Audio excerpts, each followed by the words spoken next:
7. Comprendre une histoire racontée. Activité 19. Mais qu'est-ce que tu me racontes, Karine? On est allé ce matin au musée et sur la porte, il y avait écrit « Fermeture exceptionnelle ce jour ». On était vraiment déçus. Alors, on a décidé de faire une balade dans la vieille ville. C'était très beau. Et en fin de matinée, on a découvert une église très jolie. On est rentré dans le bâtiment et on a admiré les sculptures. À midi, on a trouvé un petit resto très sympa et on a goûté à la spécialité régionale. Excellent! Plus tard, on a fait un peu les magasins de vêtements, je me suis acheté un chapeau et en début de soirée, on est repassé devant le musée qui était fermé, bien sûr. Alors tu me dis que toi, Karine, tu l'as visité aujourd'hui? C'est bizarre. Ah, mais je comprends. L'expression « ce jour », c'était peut-être pour hier ou pour avant-hier.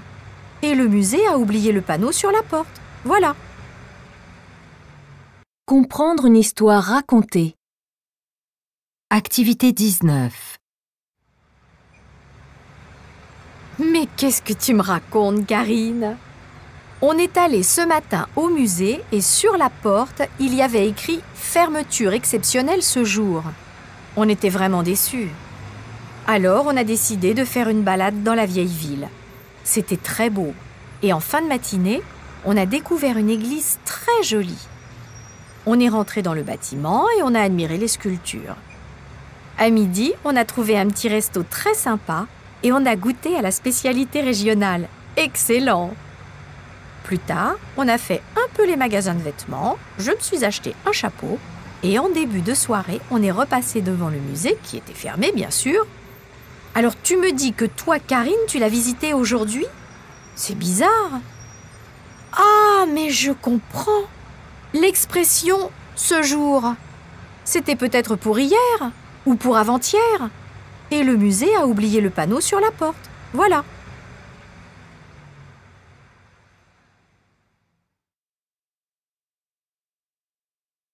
Activité 20. Au milieu de la nuit de dimanche à lundi, Martine, une habitante de la ville de Calais, a eu la surprise de trouver un homme devant sa fenêtre qui essayait de l'ouvrir. L'homme a trouvé la mauvaise excuse de dire qu'il s'était trompé de maison. Martine ne l'a pas cru, mais n'a rien dit. Elle a alors commencé une conversation très sympa avec lui et en même temps, elle a envoyé un message à la police très discrètement. L'homme, très confiant, est donc resté à discuter. Quelques minutes plus tard, la police est arrivée tranquillement et l'a invité à venir avec eux. Bravo, Martine, pour votre calme et votre stratégie. Le voleur est maintenant entre les mains de la police.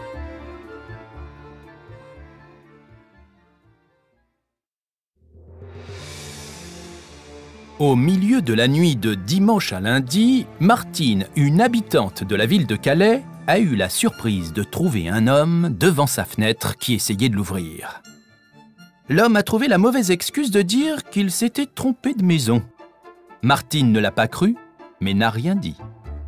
Elle a alors commencé une conversation très sympa avec lui et en même temps, elle a envoyé un message à la police très discrètement.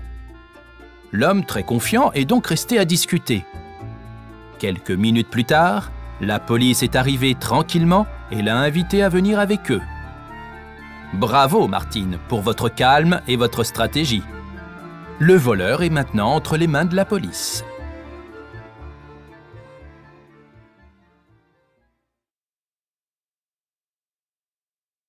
Activité 21.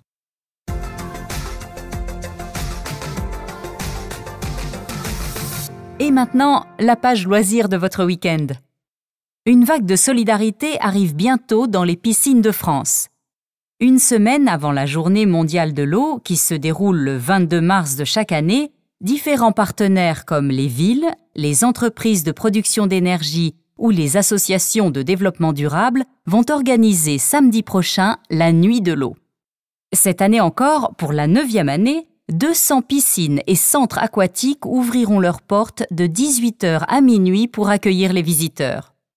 L'objectif de ce rendez-vous reste le même, Une opération exceptionnelle qui permettra de financer des actions pour que la population mondiale puisse avoir accès à une eau propre et potable.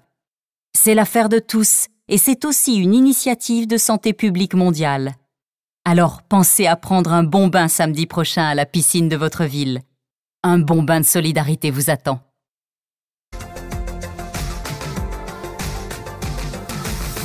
Et maintenant, la page loisirs de votre week-end. Une vague de solidarité arrive bientôt dans les piscines de France. Une semaine avant la Journée mondiale de l'eau, qui se déroule le 22 mars de chaque année, différents partenaires comme les villes, les entreprises de production d'énergie ou les associations de développement durable vont organiser samedi prochain la Nuit de l'eau. Cette année encore, pour la 9e année, 200 piscines et centres aquatiques ouvriront leurs portes de 18h à minuit pour accueillir les visiteurs. L'objectif de ce rendez-vous reste le même, une opération exceptionnelle qui permettra de financer des actions pour que la population mondiale puisse avoir accès à une eau propre et potable. C'est l'affaire de tous et c'est aussi une initiative de santé publique mondiale. Alors pensez à prendre un bon bain samedi prochain à la piscine de votre ville. Un bon bain de solidarité vous attend. Activité 22.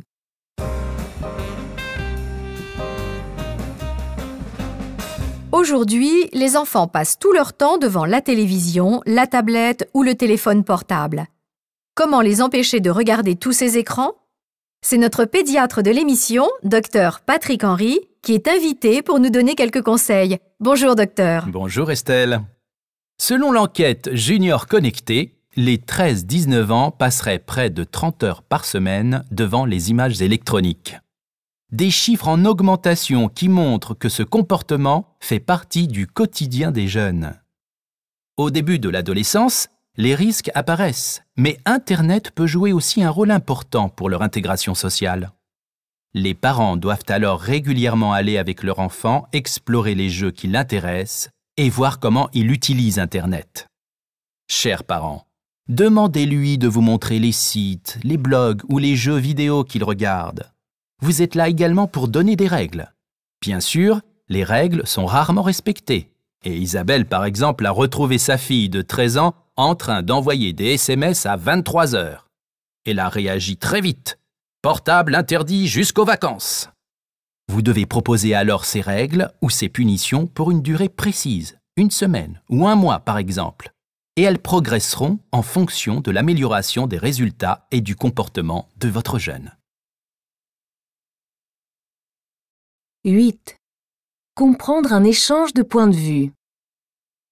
Activité 23.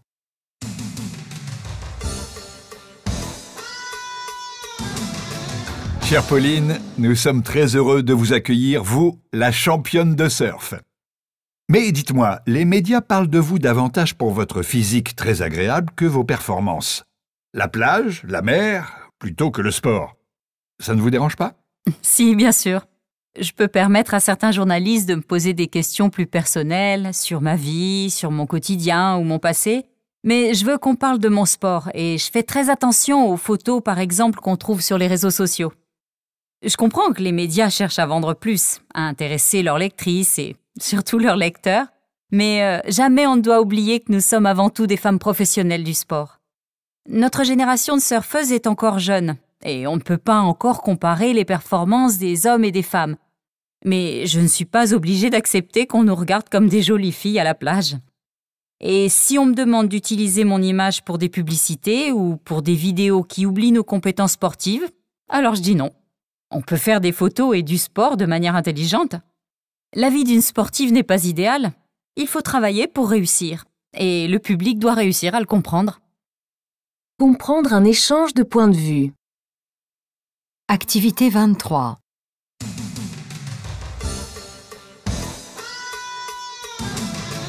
Chère Pauline, nous sommes très heureux de vous accueillir, vous, la championne de surf. Mais dites-moi, les médias parlent de vous davantage pour votre physique très agréable que vos performances. La plage, la mer, plutôt que le sport. Ça ne vous dérange pas? Si, bien sûr. Je peux permettre à certains journalistes de me poser des questions plus personnelles sur ma vie, sur mon quotidien ou mon passé, Mais je veux qu'on parle de mon sport et je fais très attention aux photos, par exemple, qu'on trouve sur les réseaux sociaux. Je comprends que les médias cherchent à vendre plus, à intéresser leurs lectrices et surtout leurs lecteurs, mais jamais on ne doit oublier que nous sommes avant tout des femmes professionnelles du sport. Notre génération de surfeuses est encore jeune et on ne peut pas encore comparer les performances des hommes et des femmes. Mais je ne suis pas obligée d'accepter qu'on nous regarde comme des jolies filles à la plage. Et si on me demande d'utiliser mon image pour des publicités ou pour des vidéos qui oublient nos compétences sportives, alors je dis non. On peut faire des photos et du sport de manière intelligente. La vie d'une sportive n'est pas idéale. Il faut travailler pour réussir. Et le public doit réussir à le comprendre. Activité 24. Nous avons discuté du plaisir et de l'intérêt des voyages, mais il faut aussi parler aujourd'hui des règles nécessaires et obligatoires à suivre pour un voyage international. Tout d'abord, je vous rappelle qu'un passeport valable est nécessaire et, pour beaucoup de pays, le passeport doit encore être valable 6 mois après votre retour. Oh, attention, vous devez vous informer de l'obligation d'avoir un visa ou non. Vous ne pourrez pas entrer dans le pays si vous n'avez pas le visa obligatoire. Parfois, on a la possibilité de l'acheter à l'aéroport à l'arrivée. Il faut penser à cette question avant le départ. Oh, encore une chose très importante. Les pays peuvent avoir des conditions culturelles et politiques qui sont différentes de votre quotidien, mais que vous devez respecter. Par exemple, il sera interdit de boire de l'alcool ou de visiter certaines régions. N'oubliez pas non plus que la question médicale est importante. Vous devez quelquefois prendre des médicaments ou faire un vaccin avant de partir pour éviter les maladies graves. Heureusement, il existe pour chaque pays un site officiel d'information pour préparer son voyage et je vous invite à regarder les dernières informations publiées juste avant le départ pour profiter ensuite vraiment du voyage. Nous avons discuté du plaisir et de l'intérêt des voyages, mais il faut aussi parler aujourd'hui des règles nécessaires et obligatoires à suivre pour un voyage international. Tout d'abord, je vous rappelle qu'un passeport valable est nécessaire et, pour beaucoup de pays, le passeport doit encore être valable 6 mois après votre retour. Oh, attention, vous devez vous informer de l'obligation d'avoir un visa ou non. Vous ne pourrez pas entrer dans le pays si vous n'avez pas le visa obligatoire. Parfois, on a la possibilité de l'acheter à l'aéroport à l'arrivée. Il faut penser à cette question avant le départ. Oh, encore une chose très importante. Les pays peuvent avoir des conditions culturelles et politiques qui sont différentes de votre quotidien, mais que vous devez respecter. Par exemple, il sera interdit de boire de l'alcool ou de visiter certaines régions. N'oubliez pas non plus que la question médicale est importante. Vous devez quelquefois prendre des médicaments ou faire un vaccin avant de partir pour éviter les maladies graves. Heureusement, il existe pour chaque pays un site officiel d'information pour préparer son voyage et je vous invite à regarder les dernières informations publiées juste avant le départ pour profiter ensuite vraiment du voyage. Activité 25. Bon, Quentin, on descend ici. Je suis sûre du nom de l'arrêt parce qu'il a le même nom que l'adresse de la banque. Arrêt Manuel parce que c'est la rue Manuel. Alors, regardons sur le plan de quartier. Rue Manuel, rue Manuel... Oh, mais je ne vois pas de rue Manuel, c'est étrange. Julie, attends. Tu as un document de la banque avec l'adresse? Alors regarde, parce que là, c'est évident qu'il n'y a pas de rue Manuel. Tu peux me faire confiance, enfin? Bon, où est ce document? Ah, le voilà. La banque se trouve donc rue Emmanuel. Non, c'est pas possible, j'étais certaine de l'adresse. Il faut maintenant reprendre le bus, car la rue Emmanuel n'est absolument pas dans ce quartier.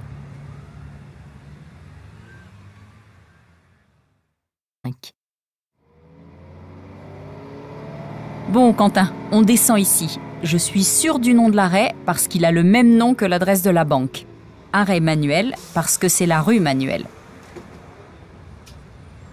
Alors, regardons sur le plan de quartier.